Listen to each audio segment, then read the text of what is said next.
واقعات بت شکن سلطان محمود غزنوی قسط نمبر 77 اپنا اسلامک اسٹوڈیو۔ ناظرین، اس پنڈت نے مہاراجہ قنوج راجیہ پال سے کہا کہ میں نے ان کے اشارے پر رقاصہ کا انتخاب کر لیا ہے جس کی قربانی دی جائے گی۔ ناظرین، راجیہ پال نے پوچھا کہ کون سی رقاصہ کا قربانی کے لیے انتخاب کیا ہے آپ نے؟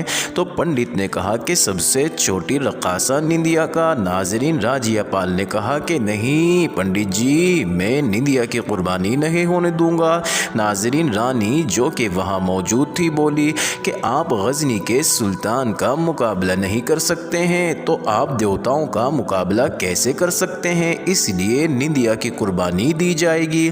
ناظرین، راجا نے غصے سے رانی کی طرف دیکھا اور کہا کہ میں سب چکر سمجھتا ہوں، اور گرج کر بولا کہ تم چپ رہو، تمہیں کیسے جرأت ہوئی ہمارے معاملات کے درمیان بولنے کی، اپنی زبان بند رکھو۔ ناظرین، مہاراجہ جانتا تھا کہ یہ پنڈت شیطانی فطرت کے مالک ہوتے ہیں۔ کم عمر رقاصہ کا انتخاب پنڈت نے اپنی ہوس کی آگ بجھانے کے لیے کیا تھا۔ یہ قربانی کے نام پر خوبصورت کم عمر لڑکی کو 2 چاند تک یعنی 2 ماہ تک مندر میں رکھتے ہیں، اس لڑکی کی خوب عصمت دری کرتے ہیں اور نشہ آور دوائی پلا پلا کر اس کا ذہن اپنے قبضے میں کر لیتے ہیں۔ پھر جب وہ لڑکی بے بس ہو جاتی ہے تو اسے کسی بت کے قدموں میں ذبح کر دیا جاتا ہے۔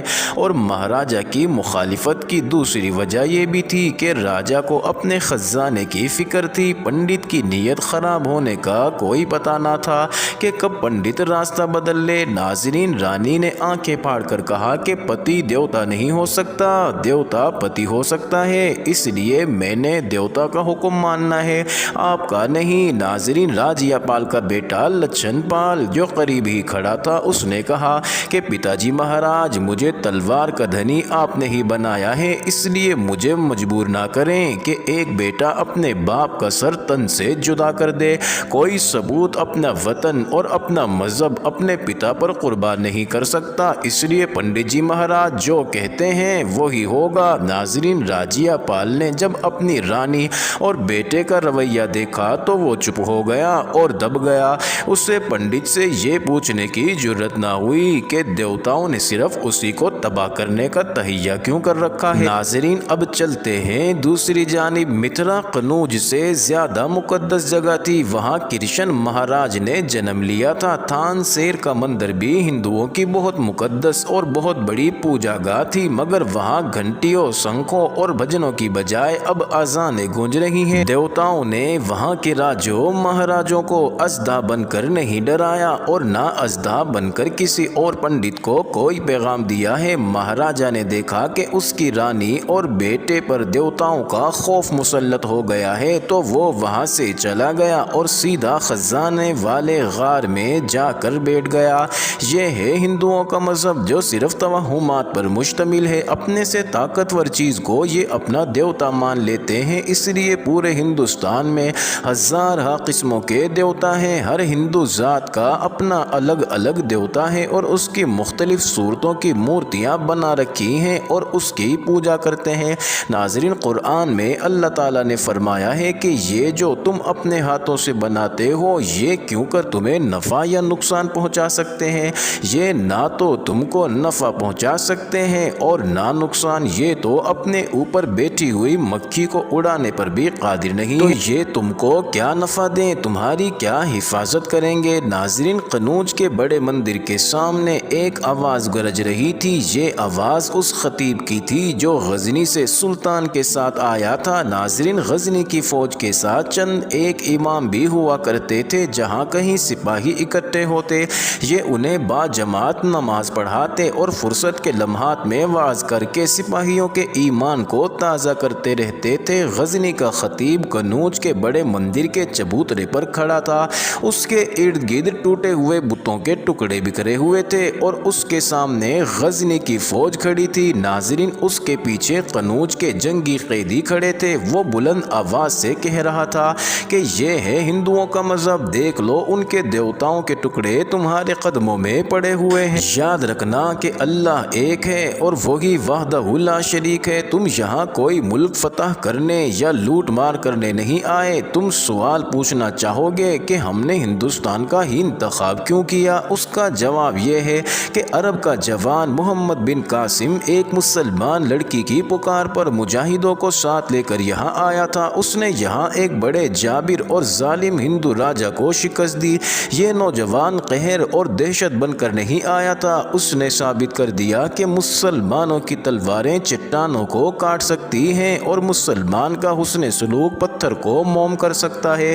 محمد بن قاسم نے یہاں کے پتھروں کو موم کر دیا اور یہاں کے بت خود بخود ٹوٹنے لگے اور ہندو جوگ در جوگ اسلام قبول کرنے لگے۔ شمال مغربی ہندوستان اللہ اور اس کے رسول صلی اللہ علیہ وسلم کے نور سے روشن ہو گیا۔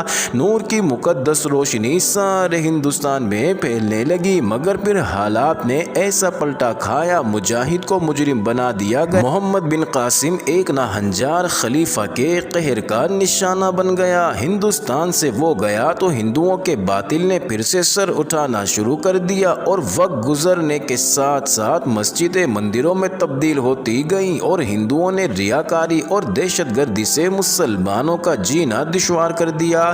یاد رکھو، ہندو ایک مکار قوم ہے جو ہر بات پر اپنا رنگ بدلنے کی اہلیت رکھتی ہے۔ دھوکہ دینے میں یہ دنیا کی تمام قوموں میں پہلے نمبر پر ہے۔ یہ سانپ سے بھی زیادہ خطرناک ہے۔ سانپ تو سامنے آ کر ڈستا ہے، مگر ہندو کب کہاں کیسے ڈس لے اس کا کچھ پتہ نہیں چلتا۔ اس لیے ہمیشہ ہوشیار رہنا، اپنے ارد گرد نظر رکھنا۔ غزنی کے مجاہدوں، تم صرف غزنی کے نہیں بلکہ اسلام کے پاسبان ہو۔ یہ خطہ جو دارالسلام بن گیا تھا بت خانہ بن گیا، حق پر باطل غالب آنے لگا۔ اس باطل کو سمجھنے کی کوشش کرو۔ یہ جو ہندو قوم ہے اس کی خصلتیں زہریلے سانپوں سے ملتی ہیں اور یہ قوم سانپوں کی پجاری بھی ہے۔ ان کے ہاں اللہ وحدہ لا شریک کا کوئی تصور نہیں ہے۔ جس دریائے گنگا اور جمنا کو تم نے اپنے گھوڑوں کے پاؤں تلے روندا ہے انہیں بھی ہندو اپنا دیوتا کہتے ہیں۔ ان دریاؤں کے غلیظ پانی کو یہ مقدس سمجھتے ہیں اور اس کی پوجا کرتے ہیں۔ ان میں نہا کر کہتے ہیں کہ ہمارے گناہ دھل گئے ہیں۔ بجلی چمکتی اور کڑکتی ہے تو اسے دیوتاؤں کا قہر کہتے ہیں اور مندروں کی گھنٹیاں بجنے لگتی ہیں۔ اژدہے کو دیکھ لیں تو اس کو مقدس اور دیوتا سمجھتے ہیں اور اس کی پوجا شروع کر دیتے ہیں۔ یہ درندے معصوم بچوں اور جوان لڑکیوں کی قربانیاں کرتے ہیں اور ان کے خون سے ان دیوتاؤں کے پاؤں دھوتے ہیں۔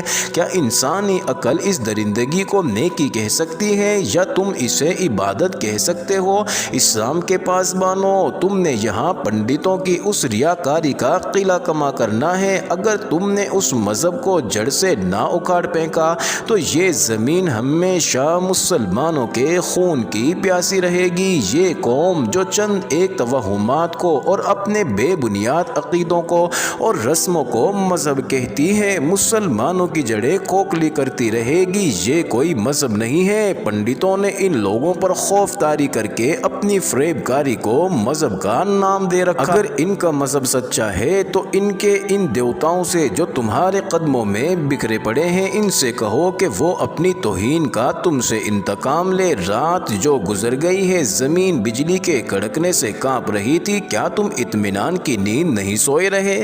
کیا گزشتہ رات کی طوفانی بارش نے تمہیں ذرا سا بھی پریشان کیا؟ نہیں، طوفانی بارش اور بجلیاں کسی مسلمان کو ڈرا نہیں سکتی، مگر تم رات کو ہندوؤں کو دیکھتے، وہ ساری رات ہاتھ جوڑ کر خوف سے کانپتے، ہری ہری کرشن کا چاپ کرتے رہے۔ حق و صداقت اور ایمان تمہاری قوت ہے، اس کے سامنے کوئی قلعہ کھڑا نہیں رہ سکتا۔ تمہارے خون کے جو قطرے اس زمین پر گریں گے وہ گل و لالہ کی صورت میں کھلیں گے اور یہ زمین اللہ کے نور سے گل رنگ ہو جائے گی۔ یاد رکھو، سچی لگن اور سچا مذہبی اس زمین پر ہمیشہ باقی رہے گا۔ باطل مٹ جائے گا کیونکہ باطل مٹنے کے لیے ہی ہے۔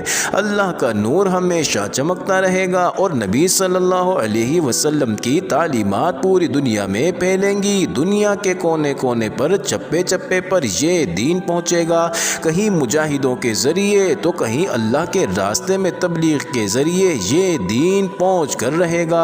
اپنے عزم، اپنے ارادے، اپنی سوچ کو پختہ بنا لو اور دین کے اس بوٹے کو ہندوستان کے کونے کونے تک پہنچا دو۔ ہندوستان کی زمین کو اپنے پاؤں تلے رون دو اور کونے کونے میں اذانیں پہنچا دو۔ مجاہد کے لیے موت اللہ کا تحفہ ہے، اس تحفے کو حاصل کرنے کی کوشش کرو۔ اپنی زندگیاں اسلام کے لیے وقف کر دو۔ اپنے اخلاق کو اتنا بلند کر لو کہ یہ مکار قوم بھی متاثر ہوئے بنا نہ رہ سکے اور اسلام کی عظمت کو سمجھنے لگے۔ ان کے دلوں میں بھی اسلام قبول کرنے کی تڑپ پیدا ہو جائے۔ جہاں تلوار کا استعمال کرنا پڑے وہاں مجبوراً تلوار کا استعمال کرو، ورنہ کوشش کرنا کہ پیار محبت سے معاملات حل ہو جائیں۔ تم لوگ اپنے گھروں سے اللہ کی راہ میں جہاد کرنے کے لیے نکلے ہو اور اس بات کو ہمیشہ اپنے ذہنوں میں رکھنا، لالچ اور حسین دھوکے سے اپنے آپ کو بچائے رکھنا، دین کی رسی کو ہمیشہ مضبوطی سے تھامے رکھنا، اللہ کے سوا کسی اور سے کبھی مت ڈرنا۔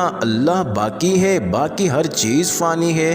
اسلام کے مجاہدوں، اپنے آباء و اجداد کی دی ہوئی قربانیوں کو مد نظر رکھنا، ان کے طریقے پر چلتے ہوئے ان کے نام کو ہمیشہ روشن رکھنا، جس طرح محمد بن قاسم، قتیبہ بن مسلم، طارق بن زیاد، موسیٰ بن نصیر نے اسلام کی شمع کو دور دور تک پہنچایا۔ تم لوگوں نے بھی اسی طرح اسلام کی شمع کو ہندوستان کے کونے کونے میں روشن کرنا ہے۔ عزیز ناظرین، قنوج کی فتح کوئی معمولی فتح نہیں تھی جسے ہندو اتنی آسانی سے ہضم کر لیتے، اس لیے قنوج کی فتح کا دھماکہ تقریباً 150 میل دور کال نجر میں اور اتنی ہی دور گوالیار میں بھی سنائی دیا۔ قنوج سے بھاگے ہوئے کچھ لوگ کال نجر جا پہنچے اور وہاں یہ بات جنگل کی آگ کی طرح پھیل گئی کہ قنوج پر مسلمانوں کا قبضہ ہو گیا ہے اور وہاں کا راجہ بھی لاپتہ ہو گیا ہے۔ کال نجر کا راجہ گنڈا ایک عرصے سے یہی خبر سنتا چلا آ رہا تھا کہ غزنی کے مسلمانوں نے حملہ کیا